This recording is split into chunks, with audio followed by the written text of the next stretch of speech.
జ్ఞాపకం చేస్తున్నాం. అసలు మనం ఎందుకు క్షమించాలి అనే విషయాన్ని మనం తెలుసుకుందాం.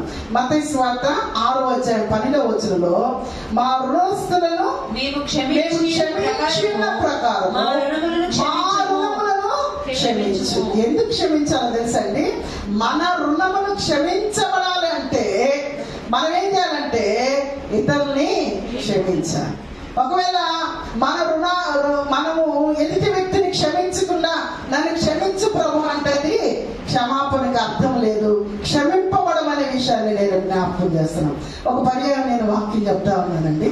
వాక్యం చెప్తున్న సందర్భంలో క్షమాపణ గురించి చెప్తూ ఖచ్చితంగా క్షమించాలి మనం అని చెప్పినప్పుడు పెద్ద ఆవిడ అంటది, మీరేమన్నా అనుకోండి అమ్మా, నేనైతే క్షమించనమ్మా, ఇది నా వల్ల కాదమ్మా అన్నాడు. నేను అప్పుడు ఈ మాట చెప్పాను. మన అపరాధాలు, మన ఎంత దేవునికి ఆయాసకరమైన కార్యాలు, మన జీవితాల్లో అనేక పర్యాలు మనం దేవునికి కోపం పుట్టించి దేవునికి ఆయాసపరిచిన సందర్భాలు ఉన్నాయి. మరి దేవుడు మనల్ని క్షమించలేదా?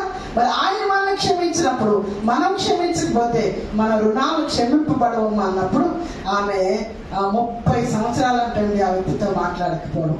వెంటనే ఆ తర్వాత